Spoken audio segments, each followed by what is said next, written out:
Hey, welcome to the Muscle Intelligence Podcast. I'm your host, Ben Pokolsky. You guys know that I've become an absolute fanatic about the benefits of breathing.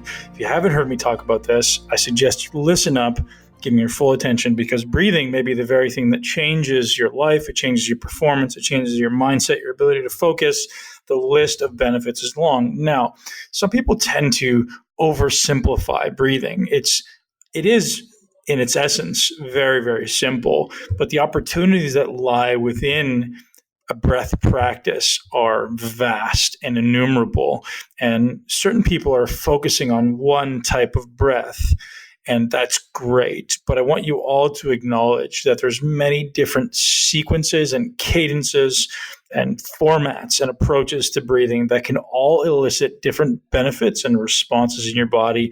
Today's podcast is the Breathing Deep Dive with breathing guru, Brian Mackenzie. This guy is an absolute whiz when it comes to understanding not only breathing, but high-level human performance, how your breathing is impacting your ability to access high-level cognitive function, high-level physical performance, whether you're trying to do the highest level aerobic exercise like triathlons and marathons and super marathons and ultra marathons, or you're trying to do things that are super highly power-oriented like powerlifting and strongman and bodybuilding, whatever it is, breathing is the next frontier of performance optimization. Mark my words, you will be doing this stuff over the next 2 and 3 and 4 years. If you're actually wanting to optimize performance, everyone will be doing this. Now, there's 3 aspects of breathing, right? There's the biomechanics. It's how we breathe. It's moving with our diaphragm, breathing through our nose, deeply into our diaphragm horizontally. Brian talks about that.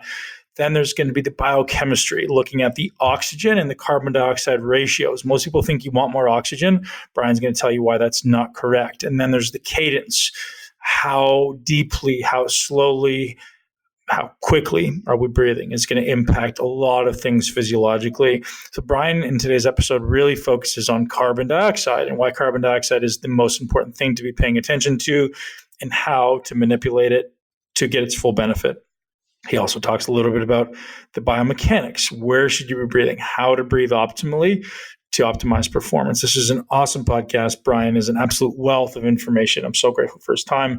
I know you guys are going to absolutely love this podcast. And when you do, don't just tell me, tell all your friends about it and get everybody onto this breathing practice. Go check out his app, which Brian tells you about in the podcast. Check out his website, powerspeedendurance.com. Brian's also got a book with our great friend, Dr. Andy Galpin, called Unplugged. I highly suggest everybody go over to Amazon, pick that book up now. I have it myself and I love it. You guys are going to love this podcast. Today's podcast is brought to you by Fresh Pressed. You guys know I'm an olive oil fanatic. I reached out to these guys to get them to hook you up with a bottle of olive oil for $1. That's right. It's a $40 bottle. I think it's $39. And they're going to give it to you for $1, which is awesome. You can pick it up at the URL GetFresh35, GetFresh35, the number 35. GetFresh35. You can get your amazing olive oil. Guys, I give you my word, this olive oil will be by far the best you've ever had. It's fresh pressed and you believe it's coming to your house within 6 weeks of pressing, obviously depending when you get it. So when he first ships them out, which is 3 times a year, and you're on that mailing list, it's going to be at your door within 6 weeks of pressing, which is phenomenal because most things you see in the grocery store are old and have been sitting there for months, if not years, and all of the nutritional benefit is completely removed. So what you guys are looking for is really deep green colors and flavors that are just unbelievable. If you've never tried fresh pressed olive oil, you won't believe how completely different it is from what you're used to experiencing in a restaurant or a grocery. This stuff is just next level, guys. I can't get it any higher rating than this. And I'm trying to get the owner on the podcast so we can talk about how awesome his amazing olive oil is and how to search it out for ourselves. So get Fresh 35, head over there, pick up an olive oil for $1, and thank me later. Appreciate you guys. Have an amazing day. Enjoy the podcast with Brian Mackenzie.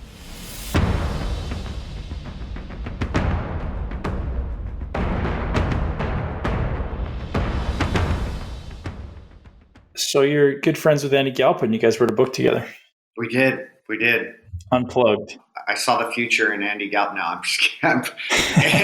Andy and I connected a number of years ago, and he had some, I wouldn't say disdain, but I rubbed him wrong because of things I was kind of putting out there.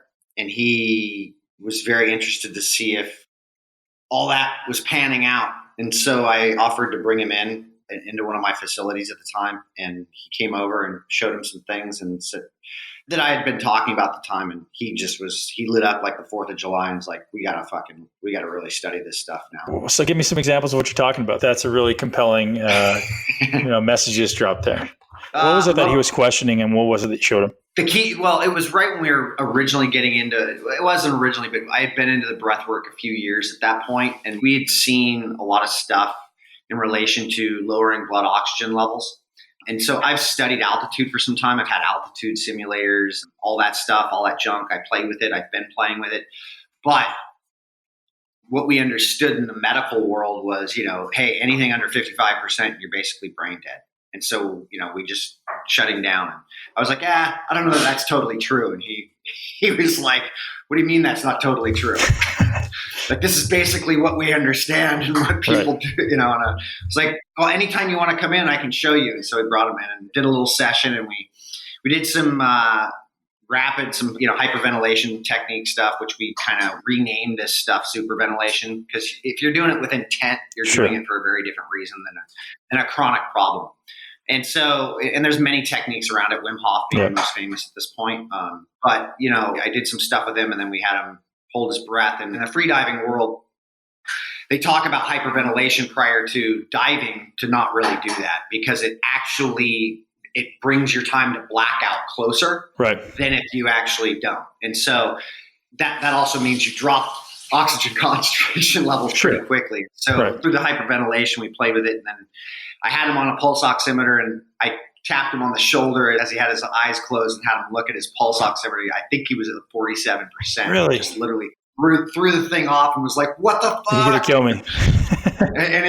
He was like, what do you, wait, like, we've been telling people, and I'm like, yeah. I'm like, this is right now, like, these pulse oximeters aren't the most accurate things, and then I showed him me, and I can get it down to the 30%. And it's not that this is something I do on the regular. I do not, because I do think that there is damage that can be caused there. And so anybody listening to this, don't go and try and start lowering those blood oxygen levels to critical states. Brain cells will die. So now you're doing this through superventilation and then extended breath holds. Is that correct? Yeah, but we can do this through non-superventilation practices as well. Really? Yeah. You can bring your oxygen concentration levels down. Just with elevation or oxygen deprivation? How? Just hypoxic work. You just have to get really good at tolerating carbon dioxide and understanding how you deal with. What's your Bolt score? If you can get it to 30%, what's your Bolt score? I don't. Have you tested it? I haven't tested it. Probably off the charts. I'm not a big fan of the Bolt score because it's so subjective. Okay. We use a CO2 tolerance score, which is a max exhale test. So that's prolonging, and that's what the freediving world is used for, just forever. The reason I keep going back to them, and I'll go back to yoga as well, is the depth of knowledge that's actually there versus the subjectiveness of a lot of the things that are kind of popping up now. And it's not that the Bolt score is bad, because it's not. I think McEwen's done a hell of a job, but the Buteyko method I studied and looked at and have been through a bunch of that stuff as well. And Leo, there's a guy out of Ireland, Leo Ryan, who really was my introduction to that stuff. But the max exhale test is a 3-part test that we've seen where it literally challenges mechanics, challenges the physiology of CO2 tolerance, but it also challenges the brain, and where we start to see panic and a lot of other things and behavioral change start to occur. And this has a massive influence. Talk about this CO2 or this max exhalation test. Is it a forceful exhalation? Is it just a prolonged one, as slow as you can make it? Prolong out your nose as long as you possibly can without pausing, swallowing, stopping, or taking any air at all. It's just a long, slow trickle. Done over time, repetitively, or just once? So like, is it like just once? Just one. So how many seconds are you getting on that? When I started this test, when I first did this, and I had been using breathing for quite some time at that point, I was at about 40 seconds, which if my memory serves correct, I was probably around a 40-second bulk test at that point too, 45, 50 seconds. So is that from inhalation or from complete exhalation already? Like, are you taking a huge breath in and letting it out slowly, or where? You take a full breath in. So you have to be calm. You want to be calm for a couple minutes. Spend some time just being calm, seated or laying down, and then it's 4 breaths. And off the top of the 4th breath, you hit the timer and you start to trickle out the air as slow as you possibly can. And that is going to give us an accurate assessment as to where you're actually at within dealing with carbon dioxide in a global sense at that moment. Now, that changes throughout the day. And this is where a lot of the ideas around training can play in. But back to your question, I went from about 40 seconds to I can be upwards of 2 minutes at this point. Wow. So, yeah, which is a very long time. And the only people I know doing longer than that are actually professional or high-level waterman freedivers who are actually invested specifically into high levels, of this stuff. I'm not trying to necessarily push limits like they are in breath holding capacity. I'm more or less trying to find out where I can actually fit this into the current paradigm of somebody who's actually not investing in specificity, right? I'm like hey, I work out, I go to jiu-jitsu, I do a bunch of different stuff. I prefer not to specialize in being a freediver. What type of benefits would someone experience from this CO2 tolerance? Well, it's a loaded question, but I know this is how I get people to buy into this stuff, right? Because I'm a huge believer, and I want you to, being the expert, to tell me why. Yeah. Anything and everything you're actually trying to achieve is related more than likely to CO2 tolerance, whether that be on a physical level. So if you're a bodybuilder, the idea is that, you want to put on more muscle and look more lean, right? Or you want to be more lean. Well, oxygen provides a huge factor in that, right? And then from a health standpoint, talking about the brain, hey, do you want to feel calmer? Do you want to sleep better? Do you want to not be as reactive? Do you want to have healthier relationships? This all plays a role in how you handle CO2. We've found that there's direct relationship between low CO2 tolerance and reactivity, anxiety, and people with pretty off, they're pretty off with inside the spectrum of reactivity, right? So sure, like high sympathetic arousal kind of stuff. Yeah, very high sympathetic arousal. Like people who have some serious stuff going on. From a mechanical standpoint, movement standpoint, you want to move better. Yoga is the oldest, foundational breathwork practice that's ever existed. It's also the oldest movement practice that's existed. They figured this shit out a long time ago and knew that if they actually controlled breathing through positional work, that you were actually maximizing how the body handled oxygen. And this is where CO2 plays its role, is that CO2, so the Buteyko method popularizes through Patrick McEwen with understanding carbon dioxide's relationship to this. But this is something every medical practitioner, anybody in exercise science actually got a little bit of a dosing of, which was the Bohr effect, and how carbon dioxide plays a role in how oxygen is actually dispersed throughout the system. And so if I'm an overbreather or I have a poor CO2 tolerance, my breath centers are set up in my brainstem, and those are reactionary first respondent to whether I'm dealing with a lot of carbon dioxide or I'm overloaded cognitively, stressed out, doesn't matter what type of stress, panic, maybe too much work, maybe too much emotional with life. This then lowers your ability to tolerate that, and so your respiration rate increases. So that higher respiration rate blows off more carbon dioxide. And so when I blow off more carbon dioxide, I become more alkaline, and therefore I'm not actually buffering off, or I'm not actually using the oxygen in an efficient manner. Well, that's what Patrick talks about a lot, right? Within the oxygen advantage, talking about that CO2 is actually the trigger for hemoglobin to off-gas oxygen into the tissues. And people don't understand that, right? Everyone's trying to get all this extra oxygen in, right, when they should be trying to accumulate CO2.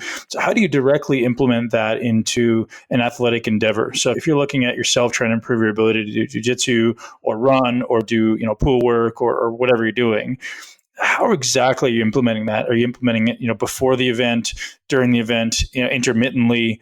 What's the best way to, optimize this opportunity we have with increasing your CO2? Is it just like, hey, I want to get my CO2 kind of as low as I possibly can tolerate all the time? Or is it, I want to do it intermittently throughout the event? All of the above. But typically we start with, hey, other than a swimmer, let's start with some nasal breathing. Like, let's just shut your mouth for the time being and see how fit you actually are, because this is where our litmus test is on understanding fitness and where your actual aerobic, not necessarily capacity, but efficiency sits. And so when we have a lot of these athletes just shut their mouths, they don't like it because they've got to take about 10 steps backwards in trying to understand how fit they are. So A, getting people to understand that, but B, it's like, hey, how can we optimize you prior to this and get your system, your nervous system actually prepared for training or whatever it is you're going to get into. And that's where, pre-work comes into. You can have a breath practice prior to getting yourself kind of ramped and focused. Kind of think of a lion right before it, gets ready to attack something, or an animal that, is about to hunt something. They're actually not only visually doing things, but their breath is doing things as well. And they're doing this innately. Mm-hmm. And we'd actually be doing this if we were out in the wild still too, to a large degree.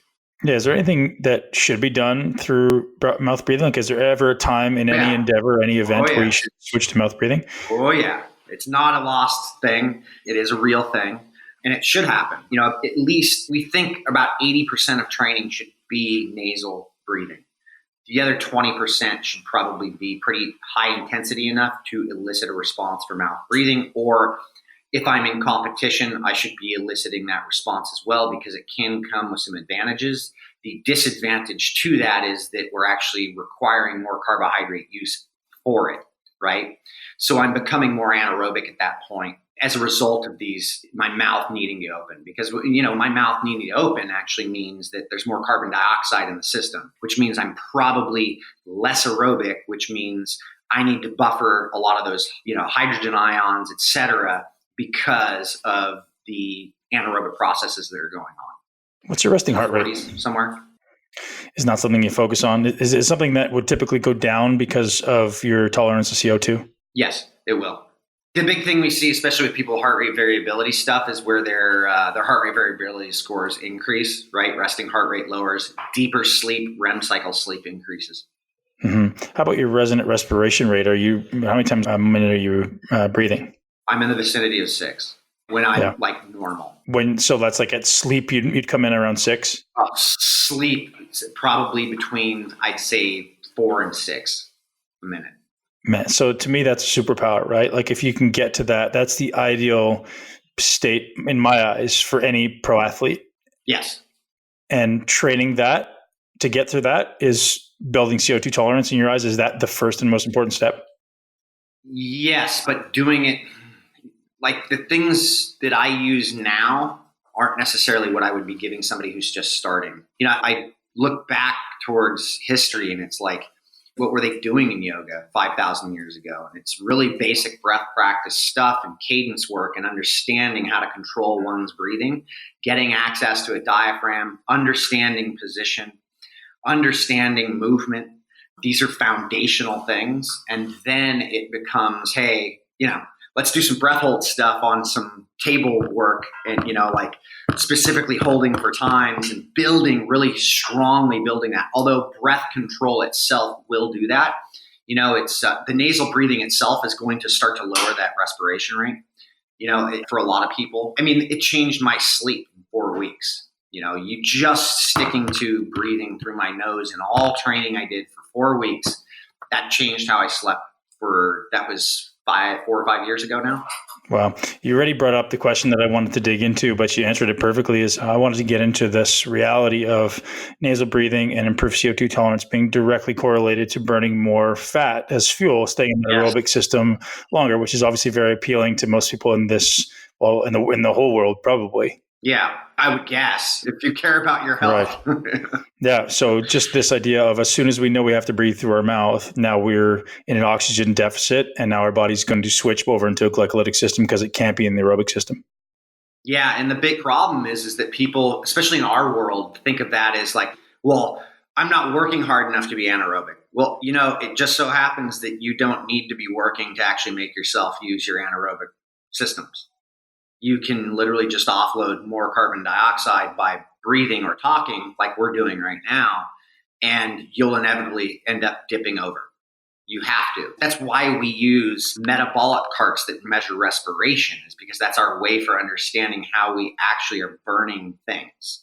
And so if I'm actually using the one thing responsible for governing how much carbon dioxide comes out, right? This thing doesn't.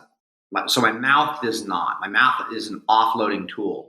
And the irony in this is that I'm actually absorbing just as much, if not better, through my nose when I inhale versus my mouth, because it's cleaned. The immune system gets a response from it. It's also humidified. It's circulated in a different way. So the air going in is actually purified to a large degree through my nose versus my mouth, even though I can get it in quicker through my mouth. But it's the exhale that becomes that important process, and it's the regulator of carbon dioxide. And so you have your own personal governing machine of that. It's like your own fingerprint. And so understanding that just because so-and-so has a massive VO2 max and I may not, that doesn't necessarily mean that I can't be efficient or just as efficient or even more efficient than that person at utilizing oxygen. How much are you playing with the energy systems thought when you're training? So I don't know what you're training in now, that if there's any aerobic stuff, or like how much are you kind of toying over with going into anaerobic places, and how much are you kind of trying to push the aerobic threshold, or how much would you suggest an athlete looking to optimize their energetic pathways pay attention to those things? And, it gets from the question of like, how much time should I be spending anaerobic? How much time should I be spending high end aerobic? How much time should I be spending low end aerobic, if at all? That has been the crux of something that we developed called the breathing gears, which is what we're really working on right now, at least from a scientific perspective, is to actually validate energy systems through specific respiration patterns and how those speed up and when we transfer over into mouth breathing, et cetera. But everything I do is really governed around understanding that process and how much time I'm spending in those things. But it's based largely on, and this goes back to just having a standalone breath practice, getting into deeper meditative states, things like that, is where I'm actually at based on my CO2 tolerance.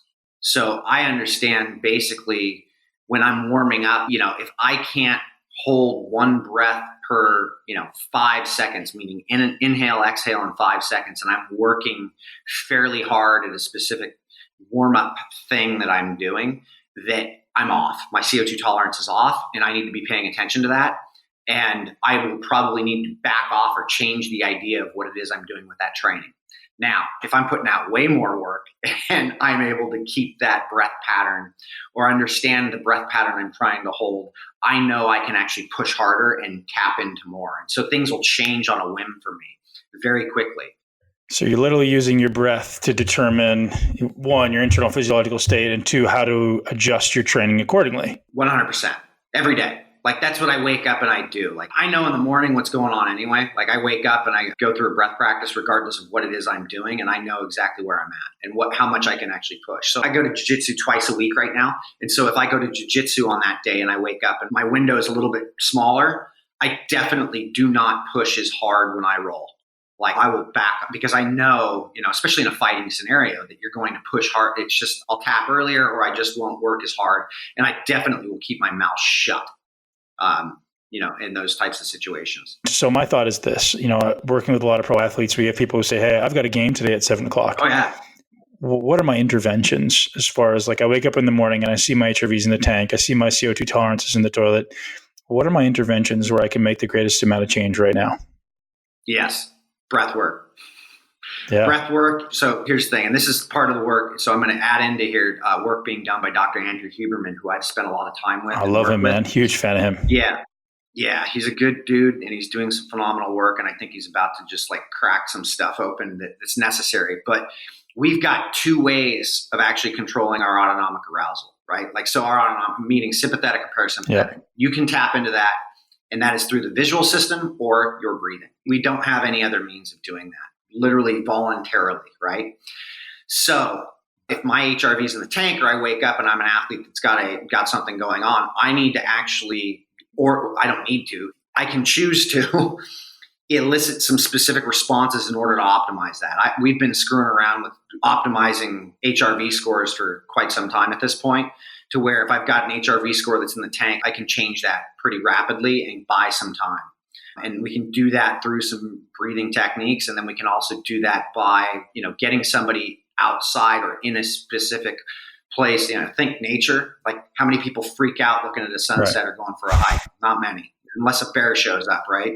So, and that's because we're going panoramic. We're going into a peripheral state. So we're downshifting the person, right?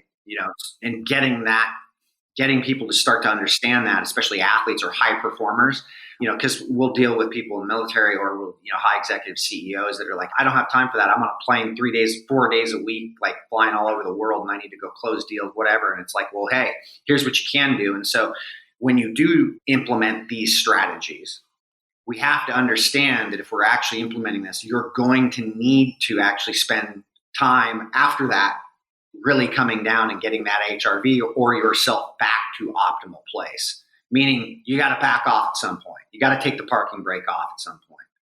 And, that's the critical point. So are you able to share, willing to share your kind of daily practices now? What does it look like to sustain super high levels of CO2 tolerance? Sure. So I wake up in the morning and, right now, so I just got done with some altitude stuff. I should say, the folks that I work with, Rob Wilson, guys like, Galpin, et cetera. I've got a group of people, a collective that, I share intimate stuff with about what we're doing just to get an understanding of it. But, like I wake up, I just finished I'll wake up somewhere between 4 and 5:30 in the morning, just whenever I wake up. I don't have an alarm. I spent about 15 days doing a lot of low O2 training. That's with altitude machine and breath work related to that. So you're using like Live O2 or something? I use a device called Alto Lab. It's a portable unit. And I use that for about 15 days, and then I come off of that. And then what I do is I'll do a build block of high CO2 tolerance building. So what I do is so we've got an app out called the State Breathing app. Mm-hmm. And I will typically do the Feel Alert protocol in the morning, first thing in the morning, regardless if I do the high altitude stuff or not. And then I will go into the other stuff. And so the high CO2 tolerance build stuff will come in after that. And so I will do something that is hypoxic. Can you walk us through the state breathing, just so listeners have an idea of what you're talking about? Yeah. So the State Breathing app was developed in conjunction with the work that I did with Dr. Eric Huberman a few years ago. Yep. We identified, I was running around kind of giving people personal breath protocols, because I started recognizing fairly early on that not everybody responds the same way to the same breathing protocols. So if everybody's doing box breathing and I had a group of 10 people, I know factually based on what I've seen that not everybody's responding to that protocol the exact same way, based on CO2 tolerance and based on the fact that I know emotionally not everybody deals with shit the same way. Right. Our emotional centers are connected to basically how we react, right? And so all of that stuff interplays with in the reaction in the brainstem with how my breathing's first to respond to all of this stuff. So we picked up on developing protocols based off of the Harvard Emotional Reactivity Test. We created an algorithm with that. And then we coupled that with a CO2 tolerance test. So we got the psycho-metabolic reactivity of things. And so we fingerprint people on the app for specific protocols. So your app, if you're using it, is very different than my app. And it evolves with you, so it's intuitive, right? So it evolves with you based on how you feel you've responded to it. So if I had a poor CO2 tolerance and the protocols were too hard, I'd say it was too hard. And then it self-adjusts, right? Or if it was too easy, it self-adjusts up. And that's when your CO2 tolerance is starting to build, right? So there's 4 exercises in that, one for feel alert, one for being present, which is something you do throughout the day, one for feeling calm, which is a big one, especially for athletes post-training or post-competition, or anybody who, has a stressful day. Then there's fall asleep, which is the big one. This is the one that literally is probably the one that creates the biggest impact, although it takes a little bit more time and it's not as sexy, which is the fall asleep one. So I will always do the feel alert at least. And then if I remember, I'll do the fall asleep one at night, but I also do dual breathwork sessions. So one in the morning, one in the evening.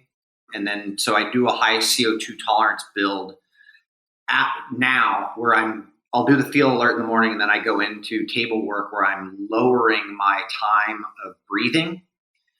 I have intervals set up that are set up they drop by 15 seconds of how much time I get to breathe. Then I have a hypoxic set where I'm holding my breath in between.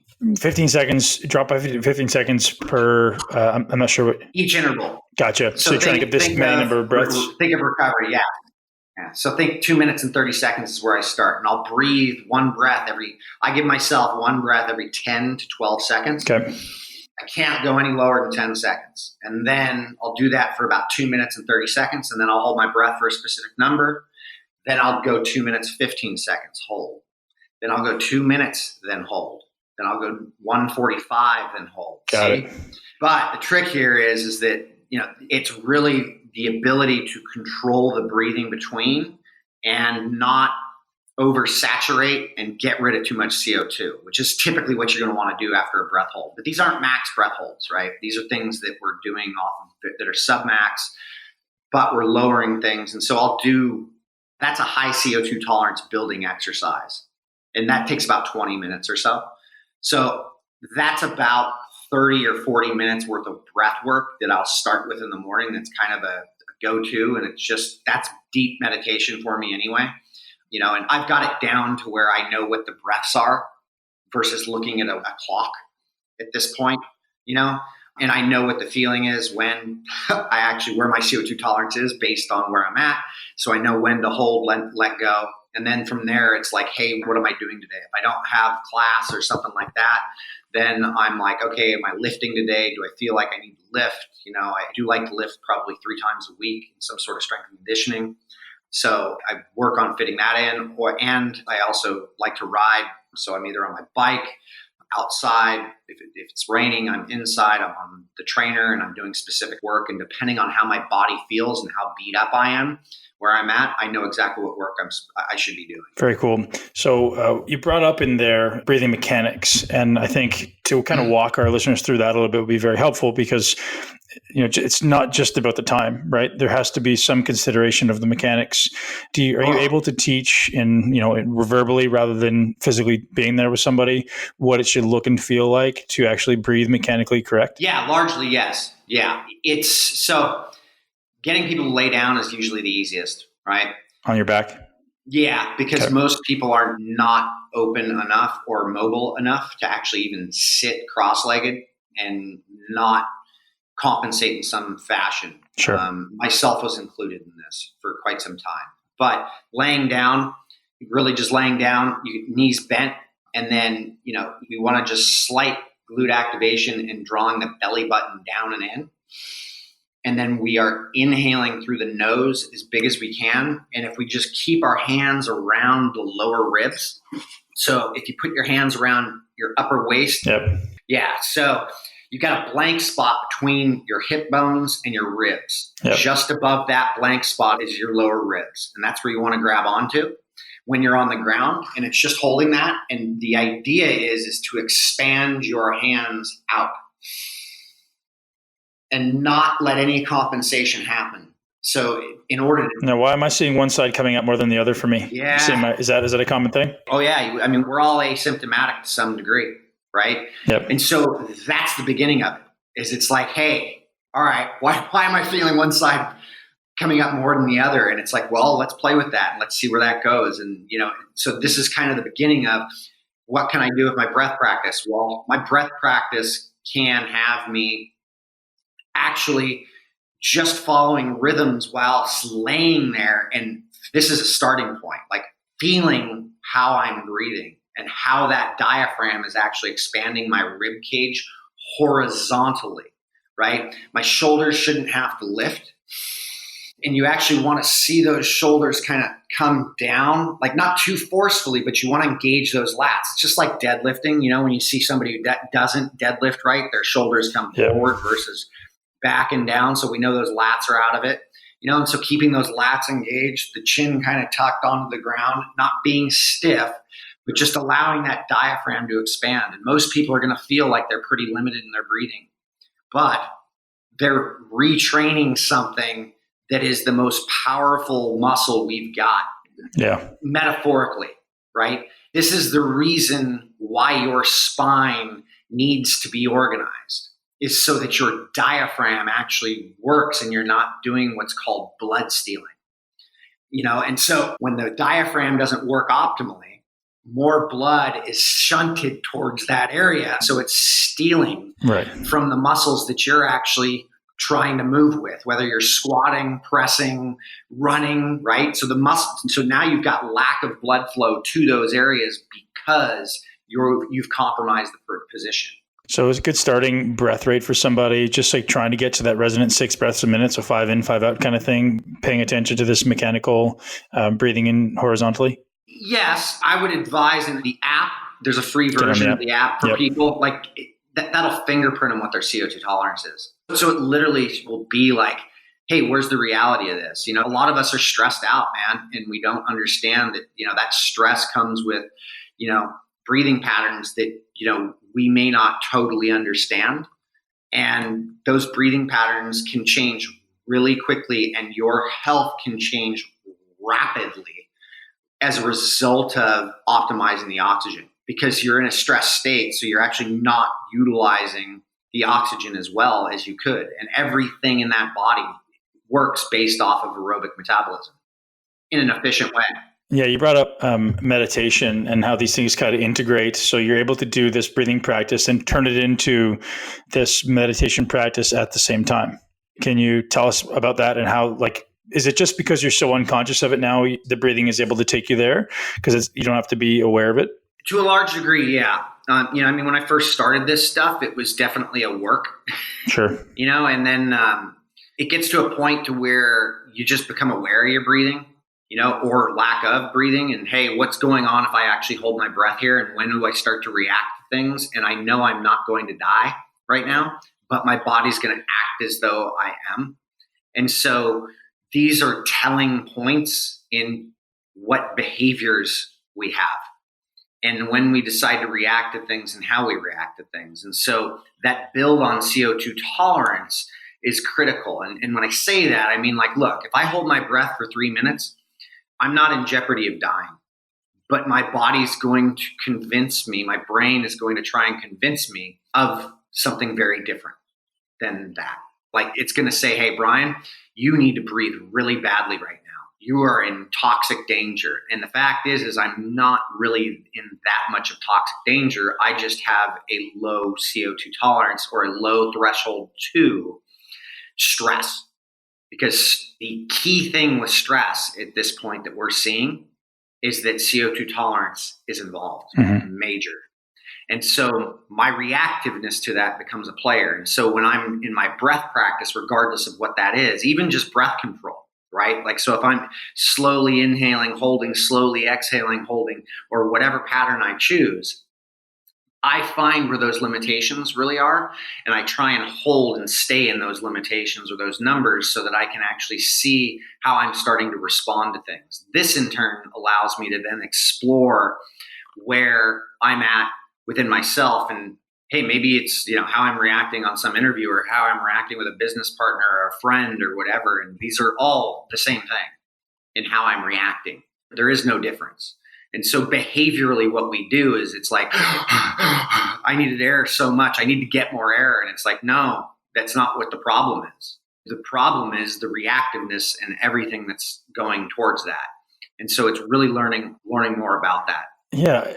Do you have a objective set point for people to strive for. So I think the reason a lot of people don't start this, at least my subjective experience from what people tell me, is they don't have a defined end result. A defined like, hey, once I reach this, I'll know I'll, be healthy or I'll be stress-free, or because it's so subjective. So in the app, do you guys have like, targets? Like, hey, hit this target. And then once you hit that, then opens the next target.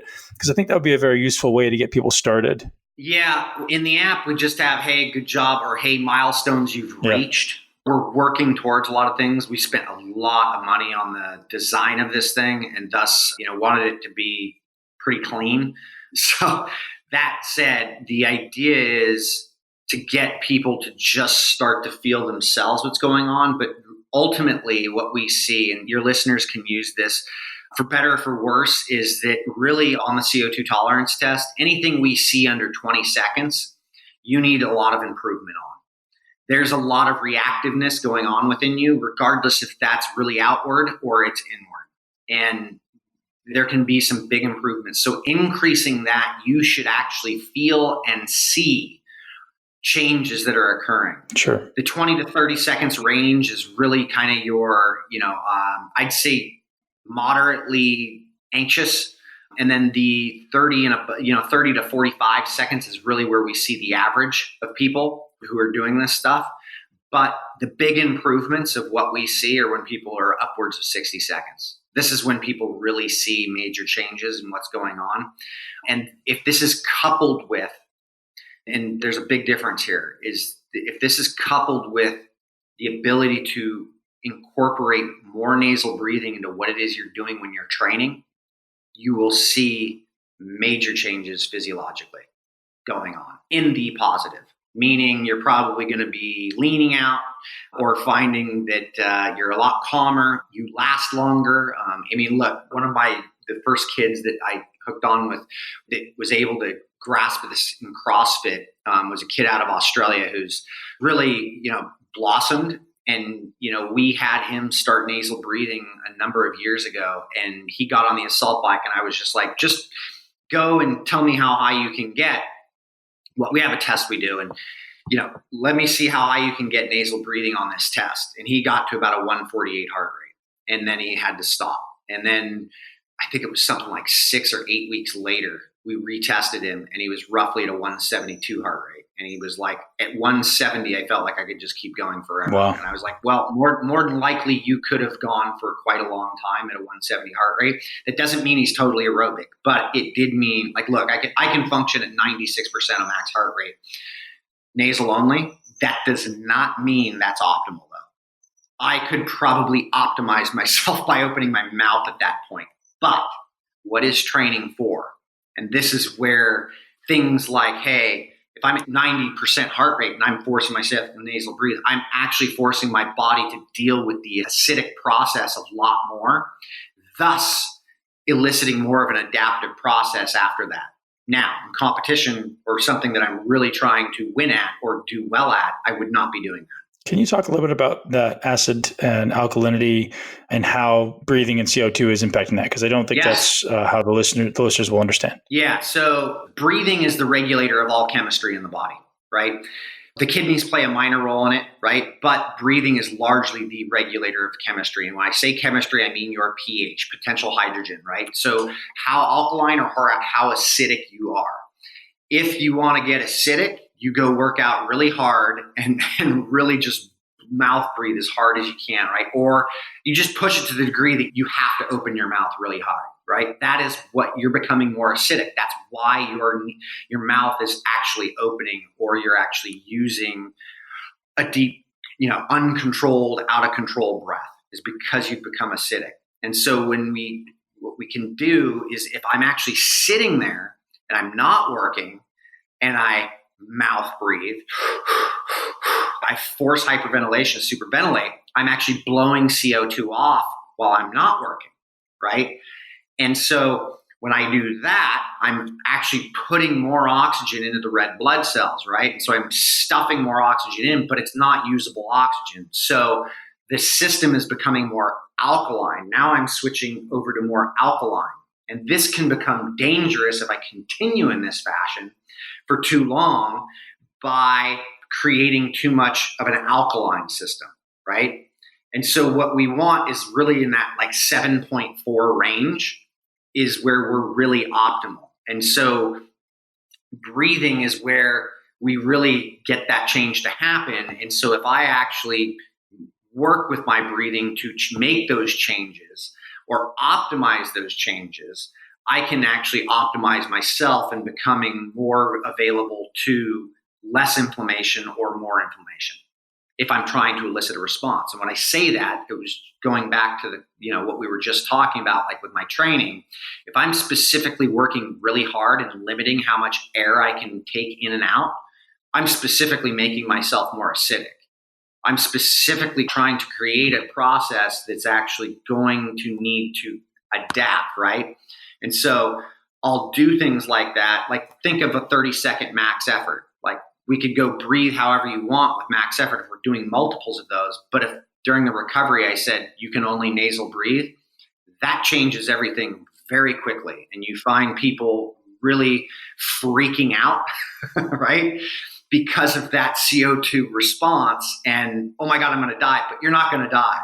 It's how your body starts to handle that process. Now, would I do that in all training? No.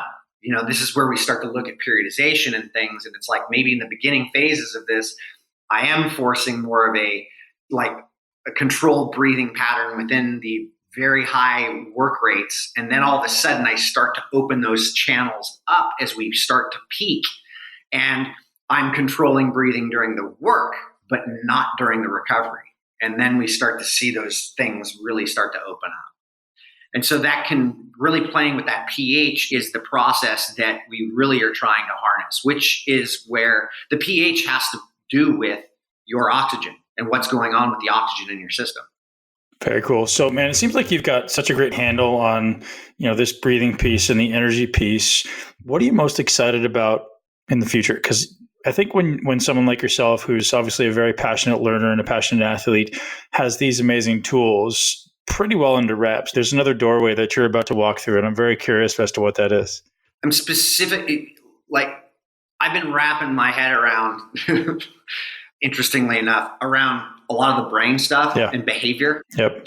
But I really think that everything is energy. I think human performance is about energy. And human health is about energy, and it's understanding energy. And there's a mismanagement or misunderstanding of energy that's going on, especially today, that we're seeing, with everybody with a lot of the anxiety disorders and all of these things that people are, I don't think we're any different. We're any more evolved or less evolved than we were 10, 20, 30, 40, 50, 60, 70 years ago.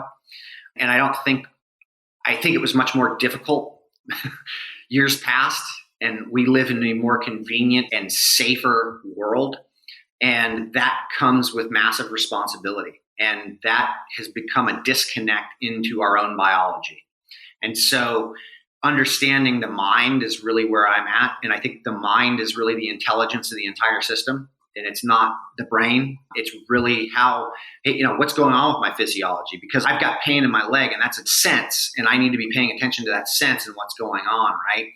And understanding what those feelings are. And I think this is where, a good buddy of mine, Fergus Connolly, who actually lives with me right now, he and I have discussed this, and he's, brought up a topic of, is psychology just misunderstood physiology at this point? And it's not that I'm suggesting that psychology, look, I've worked with a lot of therapists. I've worked with a lot of people to understand not only myself, but to really get into this stuff, to really understand the depths of this stuff. And really, people only give a shit when they don't understand how they're feeling. And that feeling is a connection to really mismanaged physiology and things getting crazy and my responses going off versus, look, we've got a top-down system where I've created emotional responses to things as a kid that are indicative in how I behave as an adult.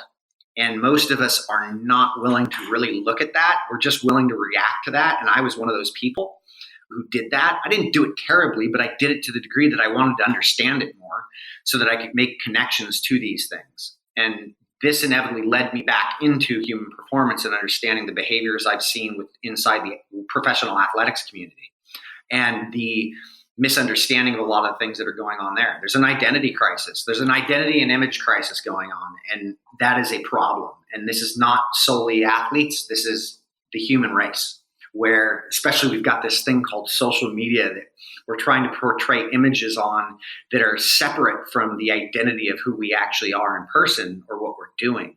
For me, breathing has stood at the center of this to understand who I am and what I'm feeling and what's going on, whether I'm moving, whether my physiology is doing something, or whether my brain is racing, right? And I'm trying to make connections. And I have been able to really understand this whole thing through that breath channel, like, because it's the regulator of what's going on inside the system. It's the first respondent to things.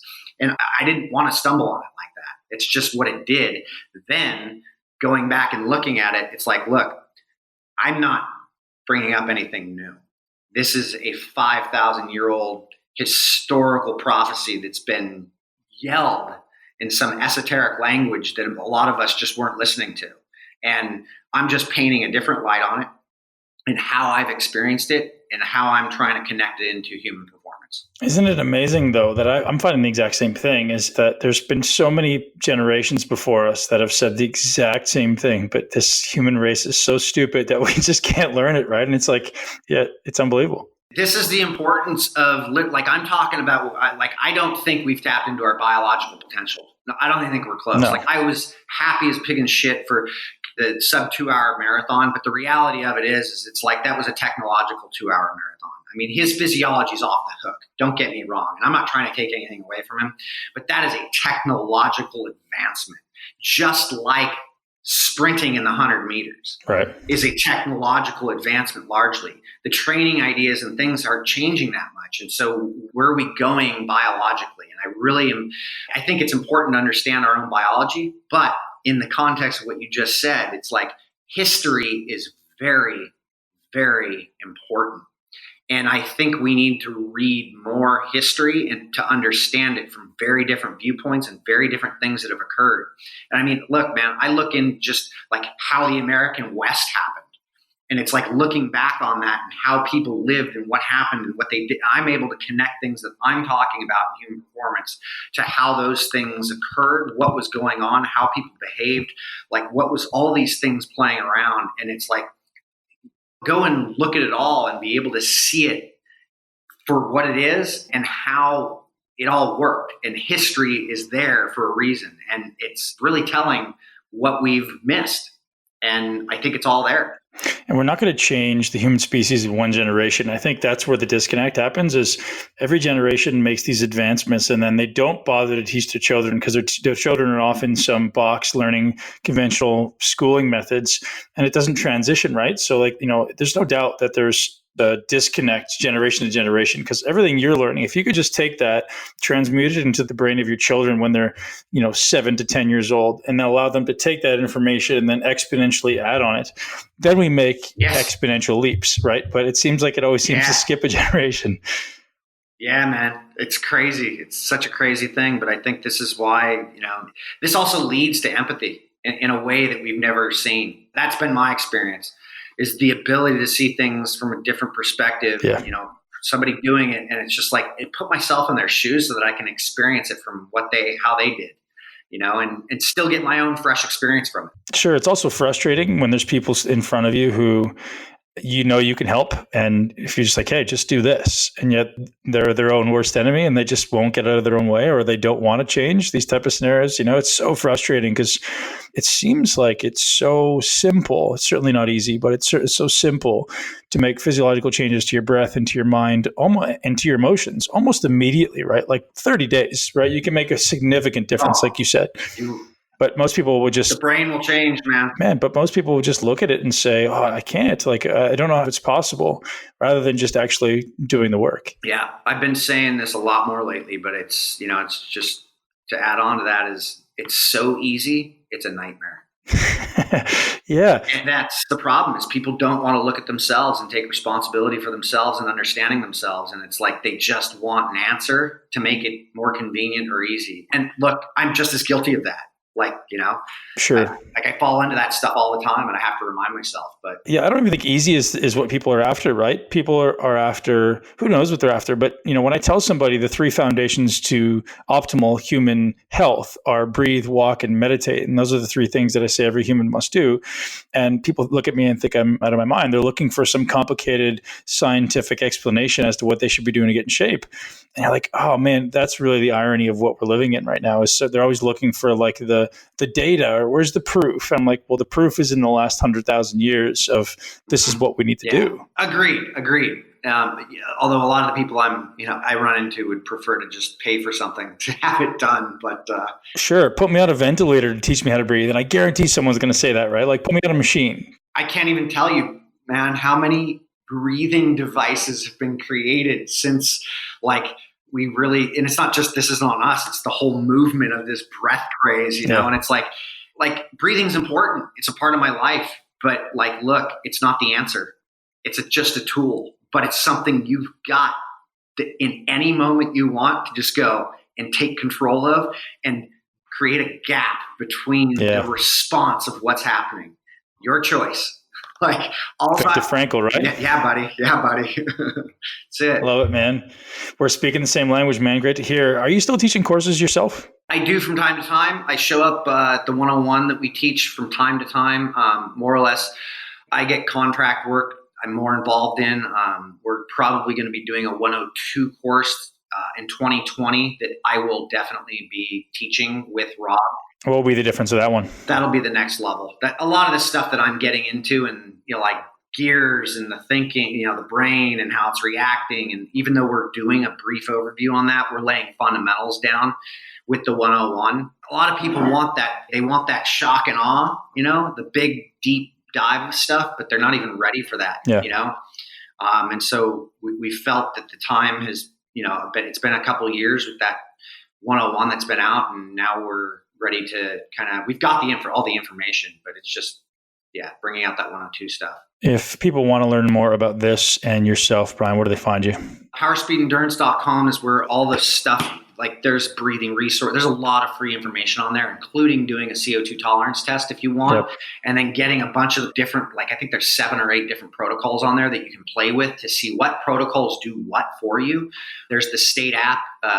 I'm not on there, but that State app is out there. It's on Android and iOS. And then I've got a website too, brianmackenzie.com.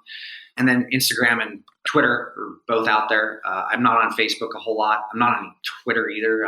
Most of my work is done on Instagram, where I'm just trying to offload the writing and the thinking that's going on, and keep you up to date with what information on stuff that we're finding out. Yeah, man. One thing I want to ask you after that, and you can choose to cut this out or not, is I remember it's probably 2 years ago you had an accident, right? Yeah. Was it? Year and a half. Yeah. Want to share about that? I'm very curious how your recovery went, because obviously with your access to this knowledge and information, you are doing some stuff that's probably pretty cutting edge. Yeah, it's not a big deal. So a year and a half ago, my sister's about to show up with her little one who... That's all right, man. Bring them on. Kids are always welcome. They were ironically at this event. Yep. I was up at my sister's about 45 minutes north of here, and I was playing tag with my nephews and niece, and I was being chased, and I ran up a ladder, went up to the top of the ladder, did not see a bar at the top where a kid could typically fit in, and went straight top my head into it and compressed my spine, compressed C3-4 disc, which pinched my spinal cord fully, and I went lights out from the direct hit. Up top, dropped about 7 or 8 feet, landed on the ground, woke up, I guess, a few seconds later, and I was paralyzed completely. And woke up, and I just kind of was like, oh, shit, I can't move. And I assessed what happened pretty quickly, few seconds. And within that time frame, I just knew to control my breathing so I didn't exacerbate a lot of the responses. And that just goes into having a practice as long as I've had at this point and as deep as I've taken it. So I controlled the breathing, and then I started thinking, all right, look, this could be a major change in your life right now. You've got a lot of people around you, especially kids, to freak out right now or make this any worse. Like, what's best case scenario to play this out right now. And so I just called I asked my nephew to get my sister and they got over, called an ambulance, and the paramedic showed up. By the time the paramedic got there, which was about 10 minutes after the accident, I had deep neurogenic pain in my hands. And so I was getting some feeling back. And I was like, oh, okay, great. Maybe I'll just, lost the use of my legs.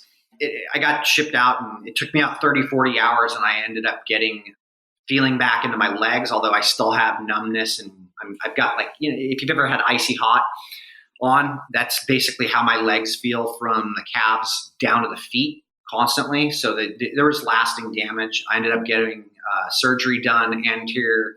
They went anteriorly and gutted out my disc C3-4, and we basically fused it, right? And so I spent about, 3 months learning kind of how to redo things. The best I could do was really get on a stationary bike because that was safest at the time. I had to learn to re-walk for some time. That took about 4 weeks to really learn how to walk before I was actually comfortable. It was probably about 3 months before I was walking around, doing things, outside and comfortable like that. But I just started training my ass off and figuring out exactly how you can deal with a concussion and, a spinal cord injury in the fastest manner. And, I implemented my breath practice to the nth degree, started engaging more back into yoga, and started utilizing aerobic training to the fullest, meaning I was literally controlling my breathing patterns within high level aerobic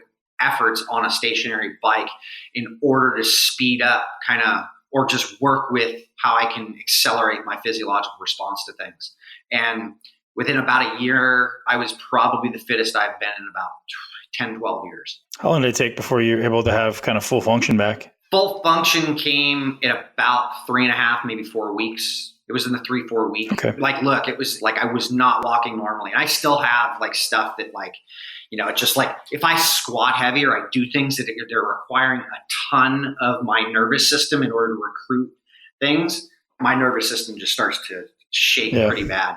It's still a work in progress, but it's not my identity, right? And this is what I've learned through my process, right? And this is the depth of the things that I've looked at is I've been a runner, I've been a coach, I've been these things, I've been this thing, I've been that thing. And these were things that, were separating my image and identity, and who was I really if I was a runner and I'm no longer running? There's a problem, there's a disconnect there. So it was I didn't want to take on the identity of I'm a spinal cord survivor. Sure. It's just not what I wanted to be. But, look, I've got a lot of friends who actually have had major spinal cord injuries that aren't walking. And these are people who took on that same mentality. So I had opportunity to look at that and be like, oh, okay, yeah, these people fully function. They're doing their thing. Yeah. This is a new way of doing things. It was just a new game. Yeah, man. Well, that's all. I didn't know you at the time, but I was sending you love and energy because I saw it happen. I saw when you posted about it, and I've got kids, and I'm always trying to be super dad, playing stuff like that in the playgrounds. I'm like, man, that could just be anybody. So I was definitely sending you healing energy, man. And I'm glad to see you back and impacting the world in such a way that you are. Thank you. Thanks, Ben. I appreciate that, brother. I really appreciate the work you're doing too, man. It's obvious. Thanks, man. Listen, man, we're going to connect sometime soon because I'm definitely going to come out to your 102 next year. So I look forward to that. Yeah, if you're in the Bay Area, make sure, let me know and we can spend some time just going over that stuff at my little compound. Man, I'm planning on making my way out there. I tell you that much.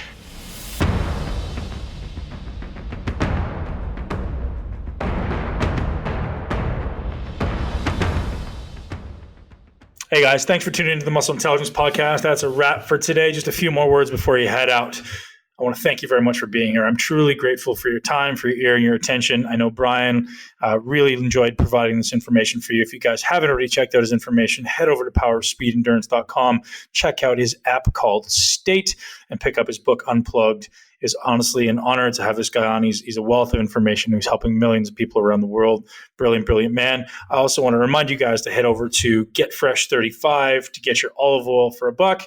And one final announcement before I go. If you're not already signed up for the Muscle Intelligence newsletter that goes out every single Friday, giving you all the best info that I'm curating from around the world of body, brain, and life optimization. You got to get there. Get in there now. You're going to get amazing hookups as well as awesome insights, info, and updates from yours truly. And if you're lucky, maybe Ashley will jump in there sometime as well and give you updates from the Muscle Maven.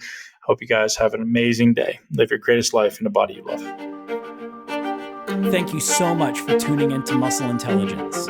If you enjoyed today's episode, please be sure to share it with at least one person you know. Make sure you're subscribed so you never miss an episode.